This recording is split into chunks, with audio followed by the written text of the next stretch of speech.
Good morning, 5th grade students. This is Jason Brown with Boone County 4-H coming to you with a real quick pre-recorded lesson. Now, up to this point this year, obviously we haven't been able to get into the classroom to visit you physically, but I have sent some pre-recorded lessons along, and depending on your school schedule during these COVID times, you may or may not have seen those pre-recorded lessons. If you do, you might already have a slight idea of who I am, or if you had me in 4th grade last year, you may remember me.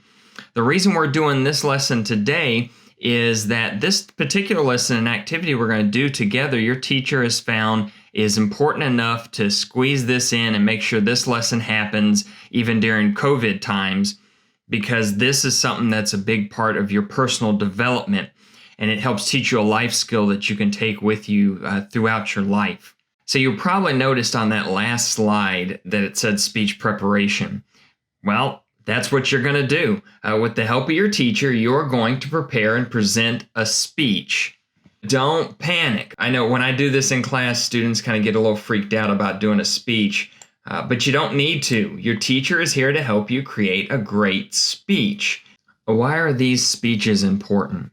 You communicate every day. One reason is that it's good to learn how to communicate clearly and effectively, because it's an important life skill you use every single day. It's important to be able to communicate in this world around us. Sometimes that can be hard, but it's a skill that you must have no matter what you plan to do in life.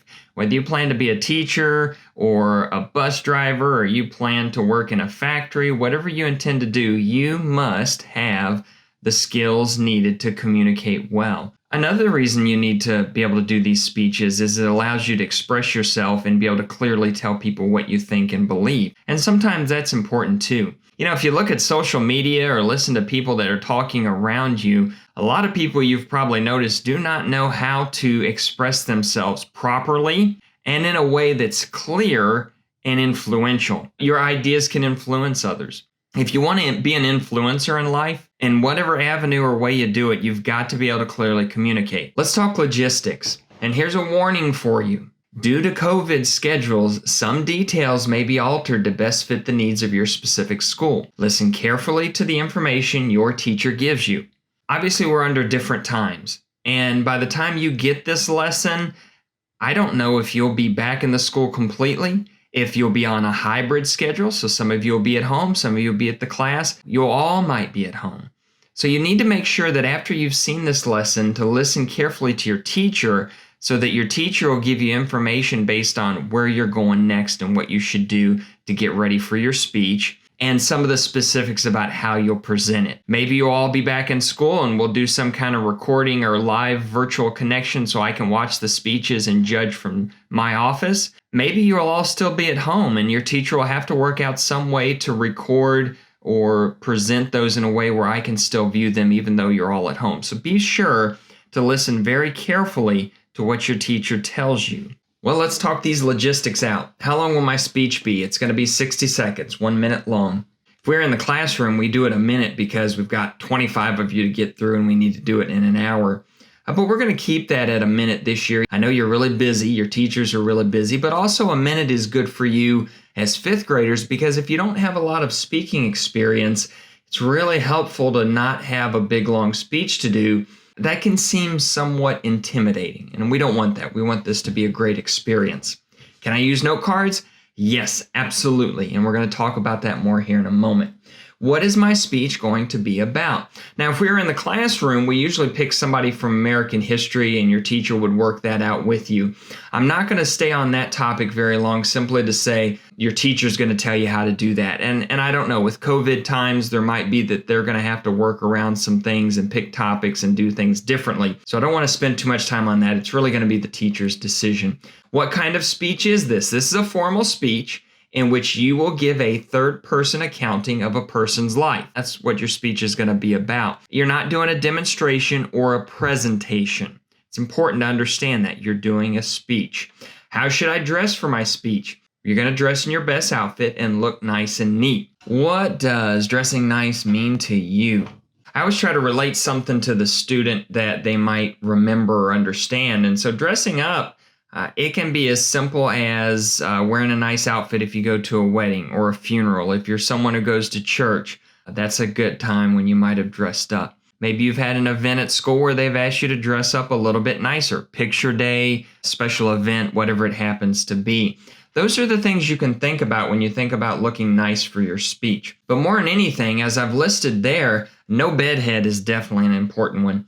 Whether you come to school or you're at home when it comes time to do the speech, we don't want any bedhead. And it's especially important that if you are still at home when you go to do your speech, that you remember that you need to dress up a little bit, because I know with you working at home so much, it can be easy to get into a routine of I roll out of bed, I've still got my pajamas on, but man, I can jump right on the computer and start working on my homework or doing whatever you're doing.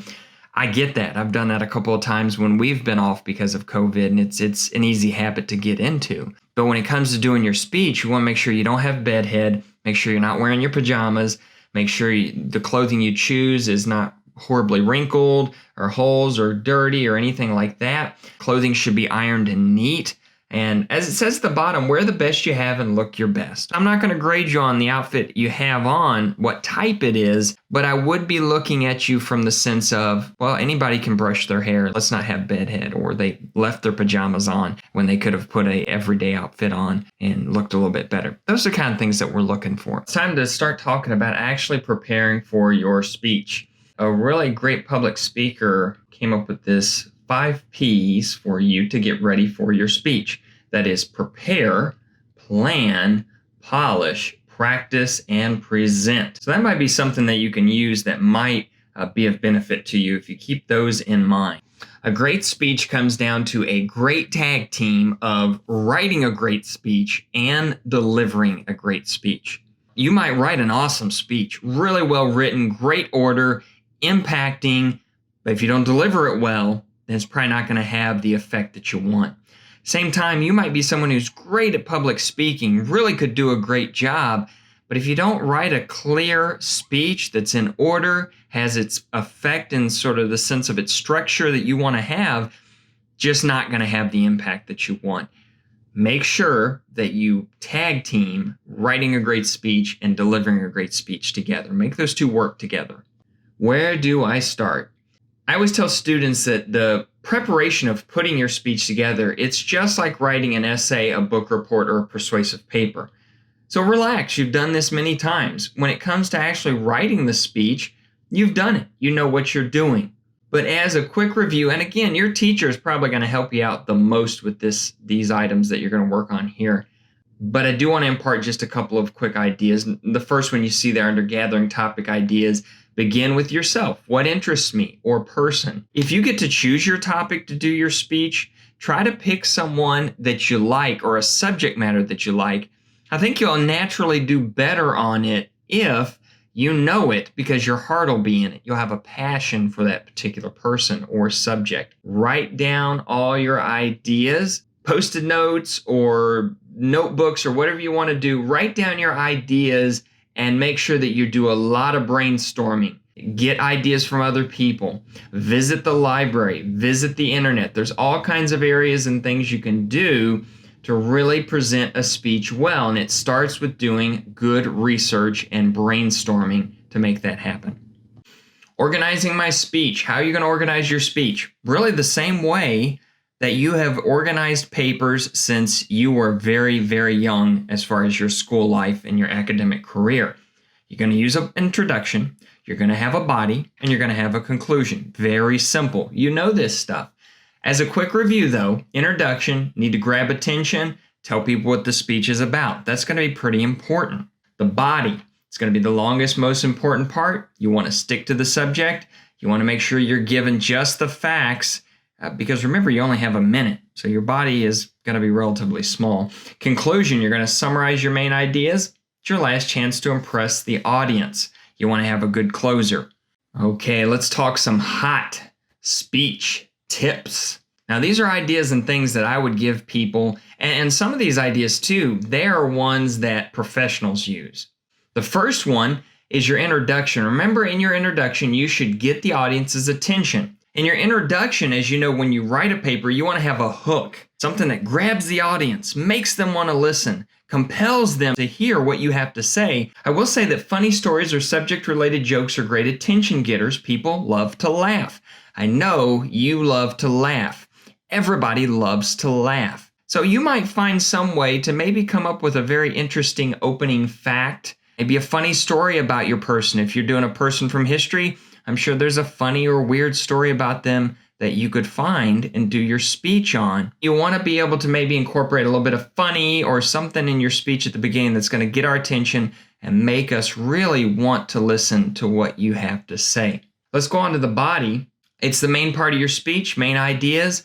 Judges like deep facts. Make your speech stand out. Research beyond Wikipedia. When I say, we like deep facts and you want your speech and your facts to stand out, I would say if you, as an example, did a speech on George Washington. In my time, I have probably heard hundreds of speeches on George Washington, doing them in schools throughout the years. And I would love it if your speech was the one where I could say, best George Washington speech ever, because you got the deep facts, the stuff that people don't often mention that really will make your speech shine. Conclusion, remember to end strong, reinforce your main ideas, signal to close. Yeah, when you conclude, you need to some way let us know you're coming to the end, and that's really helpful. And it will be even more helpful if I'm having to watch your speech on a camera, because I may not pick up on all the little mannerisms or details that would make me think, oh, they're about to end their speech, because you're on a camera. You want to try to say some form of in conclusion,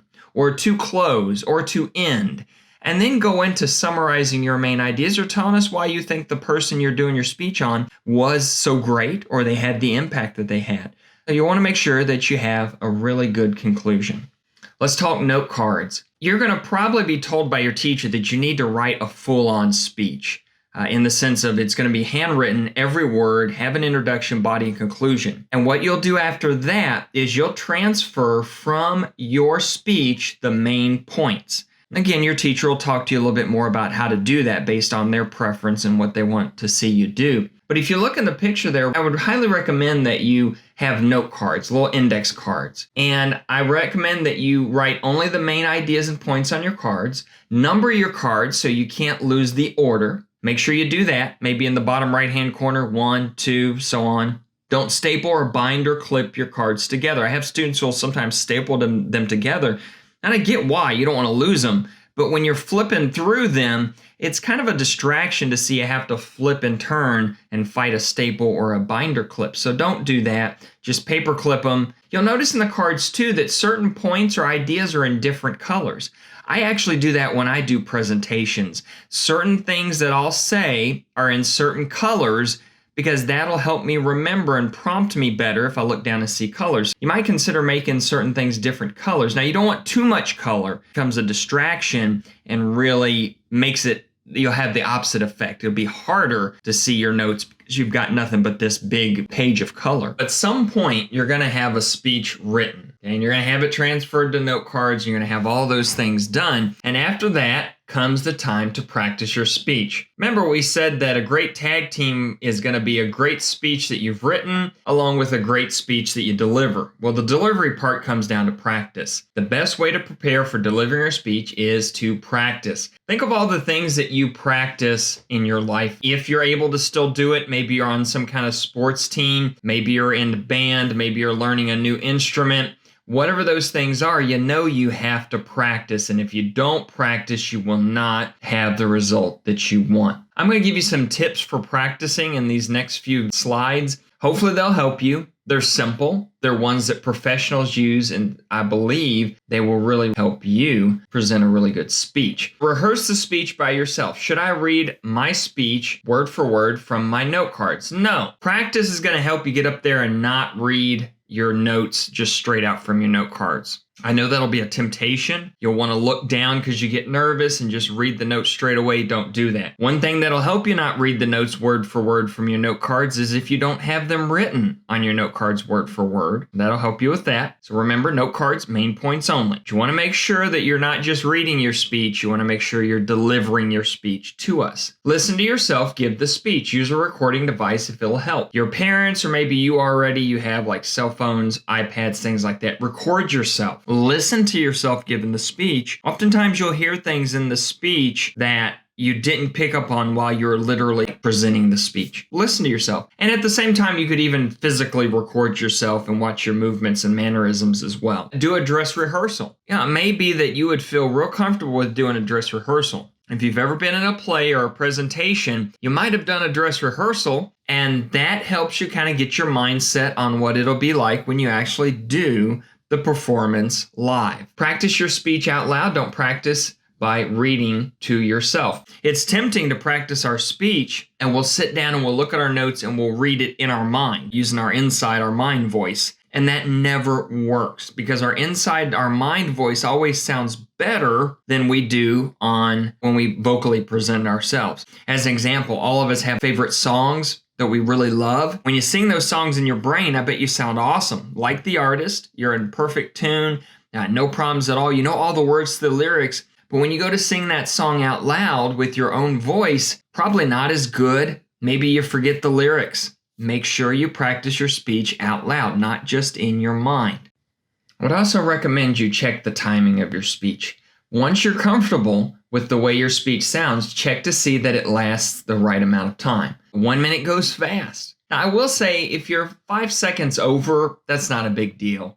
If you're 5 seconds under, that's not a big deal either. But you definitely want to know that you're not really short or you're not really long, a 2 minute long speech. And check the timing, make sure that you're right in that 1 minute mark. Rehearse before a trial audience. Practice your speech in front of family members or friends. Ask for ways to improve your speech. That's a great way to help you as well as practice in front of maybe your family. Those are great ways to practice. And they can give you some pointers. They can tell you how you're doing, maybe some things that you might improve on and do better with. One of the best ways to prepare for giving your speech is to watch other people give a speech.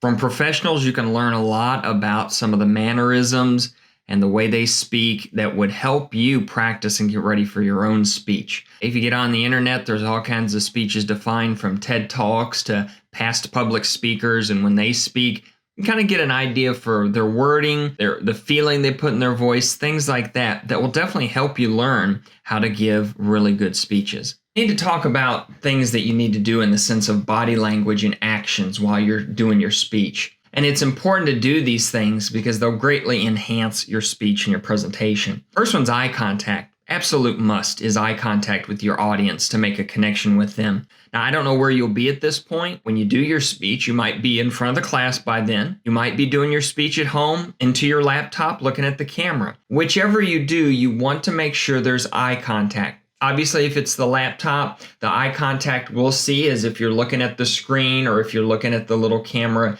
that's built into your laptop's monitor. You need to be ready to look at that and make eye contact that way. It'll be a little weird, but you're probably used to it to some degree at this point. If you're in the classroom, you want to scan the whole audience and pay attention to them. Look at this video clip. This lady, she's doing a presentation, which isn't what you're doing. You're doing a speech. But the thing I want to point out here is look at her eye contact. She's looking at everyone. She's looking around. And that's really good eye contact because it connects with her audience. Some other helpful hints and tips over there on this slide that you've probably seen many times before. Hopefully they'll help you out some too. Let's talk about posture and body language. Number one is smiling. Again, doesn't matter where you're presenting the speech, a smile is really nice. Now, you don't want a fake smile, maybe a big clown smile, maybe look a little creepy. You don't want that. But you want to have a natural smile like you're glad to be there and you like what you're talking about and who you're talking to. In this video clip, you see a gentleman doing a presentation and he's smiling. He likes the people he's talking to and he really is doing a great job as far as imparting to them a feeling of him liking his subject and liking the audience he's talking to. We want you to stand comfortably, feet flat. Don't lean or sway. Sometimes we get nervous, we lean or sway or start making hand gestures that are too much, things like that. Relax arms, hands, normal hand motions. Look at this lady right here. She has really nice posture, but she's relaxed, good hand motions. And that's something you ought to consider when you do your speech. Smooth gestures, they're good. Be formal. It's a formal speech. We want you to stand up nice and straight, but you don't have to be like a robot. You don't have to be really stiff and really mechanical in your motions. All right, voice. How you say something is as important as what you say. Remember, it's a tag team of a great speech as far as how it's written, but also as how it's performed. How you say something can have a big impact on what it is that people hear. A little bit of inflection, a little bit of feeling is really nice, and it helps drive home your points. Speak louder than usual. When we get nervous, we get timid and our voices get quieter. Speak to the back of the room. Speak slowly and natural, like talking to a friend. A lot of times when we get nervous, we speed up. And we want to make sure we do not do that. Be you in your vocal delivery. Some people, they'll go to do a speech and they'll have sort of a speech voice where they try to sound older than they are, or maybe they try to sound like a person they've heard do a speech before that they really like. We don't want you to do that. We want you to be you in your vocal delivery. And of course, as always, watch your uhs, ums, and likes. One of the things we're doing with the 4-H speeches that you'll do in class is we're adding an element of what I would call competitive fun. But what we'll do is there will be a judge's score sheet that we'll keep score on, and the person in your class that has the highest score will actually receive this 4-H medal. It's a really nice medal, and it's just for fun. I would like to add also that the judge's score sheets are going to be important to you because it'll name some things that you do really great on, things you'll want to improve on. That'll kind of help you give you an idea of what you've done, how you can improve in the future, and that'll be for your benefit. I also want to talk about 4-H Communications Night. It's March the 16th, and it's going to be a virtual event via Zoom, and you're all going to receive one of these pages. I'll send it over to your teacher, and they'll pass it on to you. Read through this. It may be that when you do your speech in class, you may win the medal. You do really good. Or maybe you have a lot of fun, or maybe you're someone who's now already thinking about being someone when you grow up that needs to have exceptional communication skills. And if that's the case, getting extra experience at our 4-H Communications Night would be good for you. Whatever the reason, this is open to everyone who wants to be involved. So maybe talk to your parents, see if maybe it's something that you can come and do and be a part of that via Zoom. If you have any questions, just have your parents call and talk to Steve Conrad. 4-H enrollment. Now, 4-H enrollment is free. And as I mentioned a second ago, if you are interested in doing the Boone County virtual 4-H program that we're going to have in March, you do have to enroll in 4-H. And it's really not that difficult. Just follow the link there and enroll. It's pretty easy to do. Maybe you'd like to be in 4-H for reasons that have nothing to do with the speech. And we would love to have you go to camp with us this summer. Camp is still going to happen. And because of COVID and some of the regulations there, if you're interested in going to camp with us, you really do need to sign up very quickly because spots will fill up pretty fast. But beyond that, you might have other reasons to be in 4-H, and we'd love to have you. And even if you're not currently interested in 4-H programming, enroll anyway because enrollment's free, and why not do it? You'll start getting the newsletter in the mail, and you'll start seeing about the things we've got planned. The school year, we've not been able to do much, but summer's coming up, and we're looking like we can have a lot of programs that you will probably be interested in. Again, my name is Jason Brown, 4-H Program Assistant, Boone County Extension Service. If your parents need to contact me, there's my email address and my office number. You can call me anytime. We can talk about enrolling in 4-H or programs or anything like that you might be interested in. Good luck on your speeches. I look forward to seeing them. Unfortunately, they won't be ones I'll see live, but I'm excited about the prospect of seeing how you do. Don't sweat it. Don't be nervous. Your teacher's going to help you. Again, a lot of the things that you are being asked to do are things that you have done many times before. I think you're going to do great. Good luck. Stay safe, and we'll hear from everyone soon.